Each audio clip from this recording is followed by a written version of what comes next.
आत्ता पण जेव्हा एखाद्या अभिनेत्रीचं लग्न होतं, मी आत्ता सांगते 2026ची गोष्ट सांगते, एखाद्या अभिनेत्रीचं लग्न होतं तेव्हा अरे आता लग्न झालं तर ही काम करेल का, किंवा तिला करायचं असेल का काम, हा प्रश्न पडतो. त्याच्यानंतर दुसरा मुद्दा येतो, दॅट इज मॅटर्निटी ब्रेकचा. अनेकदा शून्यापासून सुरुवात करावी लागते. या कार्यक्रमात याआधी जितक्या निवली मॉम आल्या आहेत त्यांनी हे उघडपणे सांगितलंय की करावी लागते शून्यापासून सुरुवात. सांगावं लागतं जाऊन की आम्ही आई जरी झालो असलो तरी आम्हाला काम करायचं आहे. ही आत्ताची सुद्धा परिस्थिती आहे. तुझा एक्सपिरियन्स सांग, खरंच तुला पण शून्यापासून सुरुवात करावी लागली होती का, की निभावून नेलंस तेव्हा सुद्धा, काय होतं? तसं पाहायला गेलं तर 2 वर्ष घरी बसणं म्हणजे तशी शून्यापासूनच सुरुवात तू असते. 2 वर्षाचा ब्रेक घेतलास? ब्रेक घेतला असं नाही म्हणता येणार, पण मी पुण्यातनं मुंबईला फार येऊ शकत नव्हते. पण हेही तितकंच खरं की मी माझ्या डिलिव्हरीच्या आदल्या दिवशीपर्यंत नाटकात काम करत होते. हो. मग आवी काकाला जे बाबा म्हणते ते उगाच नाही. तेव्हा आम्ही लग्नाची वेडी आणि माझी बायको माझी मेहुणी असे 2 नाटकं करत होतो. आणि लिटरली माझं पिल्लू 1 एप्रिलचं आहे आणि 31 मार्चला आम्ही प्रयोग केलेला आहे. वा. आणि बिकॉज माझ्या उंचीमुळे असं माझं पोट दिसायचं नाही आणि त्या प्रकारे कपडे घालून वगैरे मी लग्नाच्या वेळीमध्ये रश्मी करत होते. आणि त्यामुळे तोपर्यंत काही वाटलं नाही. त्याच्यानंतर अचानक जेव्हा घरी बसावं लागलं ना, ते काही दिवस अंगावर येण्यासारखे होते. मग सुदैवानी तेव्हा सोशल मीडिया किंवा हे फार नसलं तरी माझं वाचन खूप असल्यामुळे मी इथनं खूप शांत राहिले.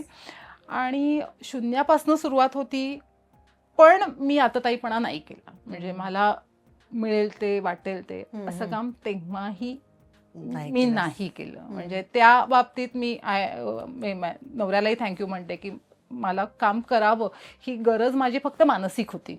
ओके. त्यामुळे हे असे डिसिजन मी घेऊ शकले. आणि त्यानंतर विशाल इनामदार संशय कल्लोळ नावाची फिल्म करत होता. मग त्याचा रायटर राजेश कोलन तो पुण्याचाच होता. तर मी त्याला म्हटलं तसंही माझं बाळ रात्रभर झोपत नाही, मी जागीच असते, तुला काही रायटिंगमध्ये इकडे तिकडे काही मदत लागली तर मला सांग. माझं वाचन खूप आहे, रेफरन्स काढून द्यायचे असतील काय असतील. तो डायलॉग सुरू झाला ना, मग तो आपोआपच पसरला की अरे ही आहे. मग संशय कल्लोळ चालूच होता पिक्चर, मग तू ह्याच्यात कामच कर ना. असं झालं. आणि मी म्हणलं अरे पण मी अशी खूप जाड झाली आहे रे. आणि आफ्टर डिलिव्हरी तो एक कॉन्फिडन्स जातो, म्हणजे तो कॉन्फिडन्स रिगेन व्हायला थोडा वेळ लागतो. म्हणलं अरे मी खूपच विचित्र दिसतीये, म्हणजे तुला जशी मी आठवते तशी मी दिसत नाही. तो म्हणला नाही नाही काही नाहीये, आपण करूयात. असं करून मी संशय कल्लोळ केलं. मी ती फिल्म बघितल्यावर मला वाटलं नाही बरी दिसतीये मी जाड झाले थोडी. ऍक्च्युली ना सगळ्यात जास्त भीती देणारी गोष्ट तीच असते, वाढलेलं वजन. म्हणजे कामाचा कॉन्फिडन्स 1-2 दिवस रोज गेल्यावर येईल, पण जे कॉन्शियस होतो ना आपण की वजन वाढलंय, मी कशी दिसत असेल, दॅट किल्स द मोस्ट. तोच आपला कॉन्फिडन्स कुठेतरी कमी करतो की आता आपण कसं जायचं कॅमेऱ्यासमोर. तशी मी चवळीची शेंग कधीच नव्हते, तरी सुद्धा आहे त्यामुळे निभावून नेतं. पण तरी सुद्धा एक डिलिव्हरी नंतर एक अख्खी जॉग्रफीच बदलते. But I was mentally prepared for that. त्यामुळे ते निभावून वेळ घेतलास ना ते वजन कमी करायला. तू म्हणास की तू आताताईपणा नाही केलं. नाहीतर म्हणजे की आता लगेच पटापट काम करायचंय बाबा, out of site out of mind नको. आणि ना खरं सांगू का ना, मी मदरहूड पण जाम एन्जॉय केलंय. Okay. And I proudly say that. म्हणजे मी अगदी सुरुवातीलाही म्हणलं की कॅमेरा इतकं प्रेम माझं बहुतेक माझ्या मुलावरच आहे.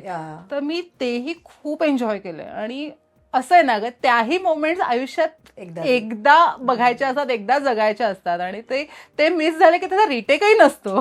परत हे पहिल्यांदा मम्मा म्हणून दाखव हे आपण दुसऱ्यांदा नाही म्हणू शकत. जे पहिल्यांदा जे ऐकणं आहे ते पहिल्यांदा ऐकणं आहे. आणि तेही मी खूप एन्जॉय केलं. त्यामुळे मला ते घरी बसणं असं फार दुःखद नाही वाटत. म्हणजे अरे यार माझे आयुष्याची 3 वर्ष वाया गेली असं मला अजिबात नाही वाटत. मी ती 3 वर्ष मातृत्व जगले पूर्णपणे. आणि जेव्हा काम आलं तेव्हा मी काम फुलफ्लेशली करू शकले. संशय कल्लोळ पासून सुरुवात केली. मग सुरू झालं मग व्हॉट्सअप लग्न, मग घे डबल, मग सख्यारे नावाची सिरियल केली जिथे ही माझी जीवाभावाच्या मैत्रिणी मला भेटल्या, ज्ञानदा आणि मग तिथपासून चालूच आहे. मग लॉकडाऊननेच थांबवलं तेवढं, बाकी चालू आहे.